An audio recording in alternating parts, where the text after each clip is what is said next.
Ça y est, elle est enfin annoncée. Enfin, pas tout à fait, parce que moi, je m'enregistre juste avant son annonce officielle. Mais rassurez-vous, mes chers accélériens, j'ai eu des petites informations et on va pouvoir parler ensemble de cette nouvelle Alpine A290.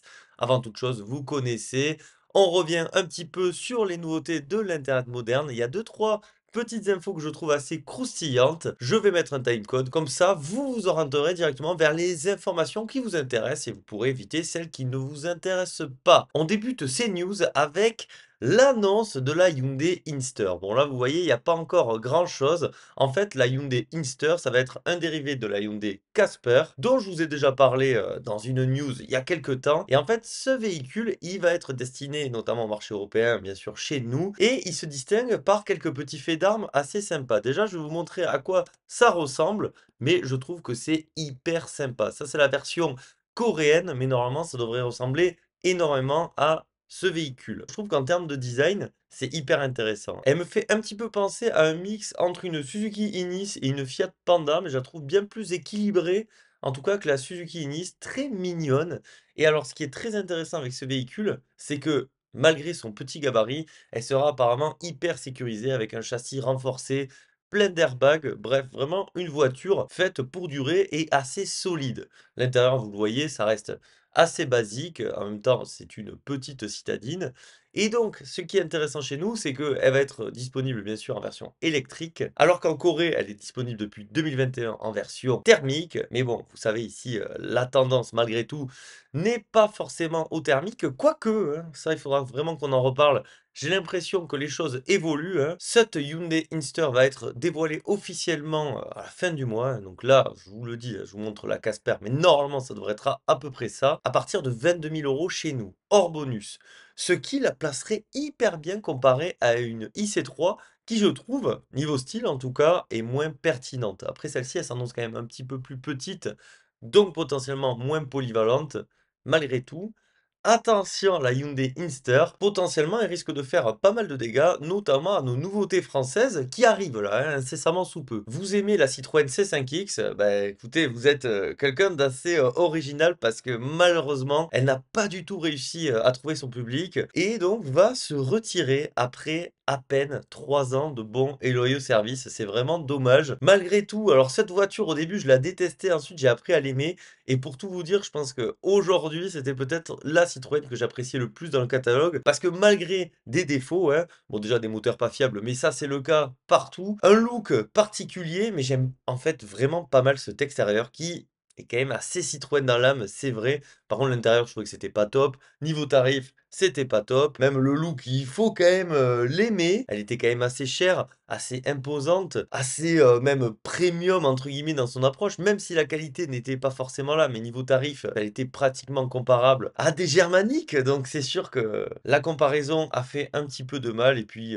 aussi il faut se dire les choses, ce type de véhicule, notamment chez des constructeurs généralistes, je pense que c'est le début de la fin, hein, même si on y est déjà bien comme il faut. C'est dommage parce que Citroën, il faut pas oublier aussi qu'ils ont fait la DS, la SM, la CX, la XM, la C6. On peut dire qu'à partir de la XM, ça a commencé à partir un peu en cacahuète, et puis la C6, puis celle-ci, c'est très compliqué malheureusement. En tout cas, potentiellement un futur collector, si jamais vous avez pas peur du PureTech, celle-ci, moi, je vais y jeter quand même un petit coup d'œil, sur le marché de l'occasion parce que je suis sûr, actuellement en tout cas, que personne n'en veut. Maintenant, on va ouvrir notre onglet fuite.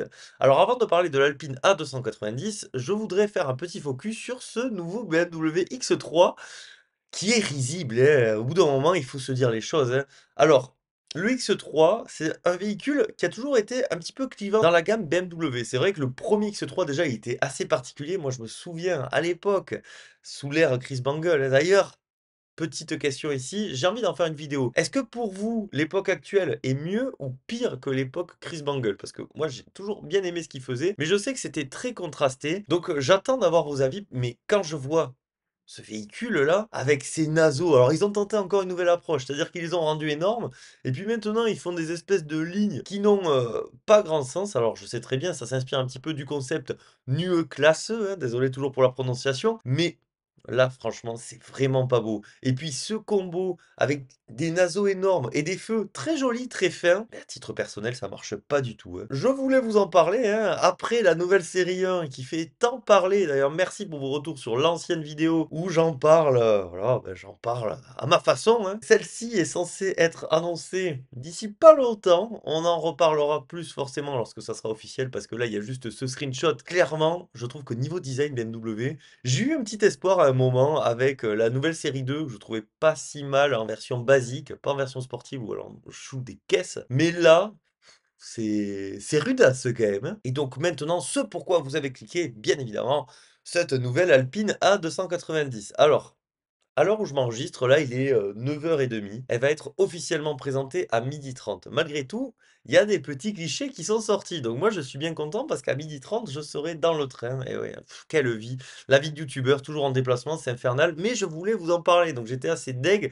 Heureusement, grâce à ces clichés qui ont fuité, je peux vous en parler dès à présent. Donc, qu'est-ce qu'on voit? Eh ben, c'est une Renault 5 un petit peu reskin. Alors bien sûr, ce qui va faire la différence sur la partie avant, vous avez vu, on a des boucliers retravaillés, surtout l'apparition de ces X là, qui sont ce qu'ils sont, hein. Dans la signature lumineuse, je trouve ça pas mal. Après, je trouve ça peut-être un petit peu grossier là, les 2 autres un petit peu plus gros. Ensuite, bien sûr, on a des jantes spécifiques, la couleur bleu alpine officielle. Attention parce que c'est pas fini, hein, parce que j'ai aussi la partie arrière, hein. C'est encore plus confidentiel, je trouve, les différences, hein. Pourquoi pas? Ça reste une très jolie voiture. Moi, la R5, je l'ai vue maintenant à de nombreuses reprises, je la trouve magnifique. Son souci, là, ça va être la même chose, c'est l'habitabilité. Malgré tout, cette A290 va être un poil plus grande. Bon, est-ce que ça va changer grand-chose? Non, elle gagne 7 centimètres, elle passe de 3,92 m à 3,99 m. Ça reste quand même tout petit, mais c'est pas mal. Ça, moi, j'aime bien aussi, pour la ville, tout ça, c'est super. Niveau motorisation, qu'est-ce qu'on va retrouver? Le moteur qu'on a sur le Scénic, sur la Mégane, donc 220 chevaux, ce qui nous permet d'avoir des performances vraiment pas mal. Le 0 à 100 sera annoncé autour de 6 secondes. Vitesse maximale 180 km/h, c'est pas le but sur une électrique, mais 0 à 100 en 6 secondes, je pense que ça doit quand même bien tarter dans ce petit engin du diable. Malgré tout, niveau performance, vous voyez, on va être peut-être un poil en dessous de ce qui va se faire dans le groupe Stellantis avec ce qui a été annoncé récemment, la petite YHF qui est un petit peu plus puissante et encore un petit peu plus performante. Niveau tarif, on serait autour de 40 000 €. Voilà. J'arrête de parler des tarifs des voitures, en 2024. Je crois qu'on va arrêter parce que ça va être toujours le même constat, c'est trop cher, putain. Sinon, cet Alpine A290 aura bien sûr des réglages spécifiques, lui conférant un tempérament bien plus sportif que la Renault 5. Bah écoutez, tant mieux, hein, c'est le principe aussi de ce genre de véhicule. En tout cas, j'ai hâte de la voir. L'autonomie est annoncée autour de 400 km. Alors tout ça, bien sûr, c'est des rumeurs. Tout sera officiel dans l'après-midi, mais comme je vous l'ai expliqué, moi, cet après-midi, je ne pourrai pas en parler. Donc j'espère vraiment que je ne me trompe pas. S'il y a des grosses nouveautés que j'ai omis d'évoquer, bah, écoutez, vous regarderez dans l'espace des commentaires et puis je mettrai la mise à jour directement en commentaire épinglé. Je vais vous montrer l'intérieur qui change, mais pas trop, hein, clairement. Alors, bien sûr, on a un volant spécifique avec, vous le voyez, attendez, je vais essayer de vous le zoomer là. Ça là, bon, la qualité ensuite va être horrible, mais ce petit Komodo bleu là, qui va sûrement avoir un intérêt dans la puissance de cette Alpine. Si on dézoome aussi, on peut retrouver le sélecteur de vitesse qu'on a déjà sur l'Alpine A110. Et ensuite, ça ressemble quand même beaucoup à ce qu'on a déjà vu sur la Renault 5, à savoir un intérieur très sympa. Peut-être un peu moins charmant que celui de la R5, notamment en jaune. Moi j'aime bien, il y a une atmosphère un peu vintage. Là, c'est plus orienté sport. Bon, écoutez, à voir en vrai, hein, mais dans tous les cas, bon, pour être monté dans l'intérieur de la R5, ça ressemble quand même au moins à 90% à ça. C'est un intérieur très convenable. Et donc, vous en pensez quoi, vous, mes chers j'accélère de cette nouvelle Alpine A290? N'hésitez pas à me dire ce que vous en pensez donc depuis l'espace des commentaires, je vous lirai comme habituellement. Un immense merci à tous ceux qui like, qui soutiennent la chaîne avec un commentaire, avec un abonnement, ou alors directement depuis Patreon ou encore YouTube, rejoindre sur ma chaîne principale Atmo. Vous êtes les j'accélériens ultimes. Malgré tout, le plus important, c'est pas ça, et vous le savez, c'est quoi le plus important? Bah, c'est de prendre soin de soi, de prendre soin de vous. C'était Jacques pour J'accélère. Je vous dis à la prochaine. Allez, bisous. Ciao.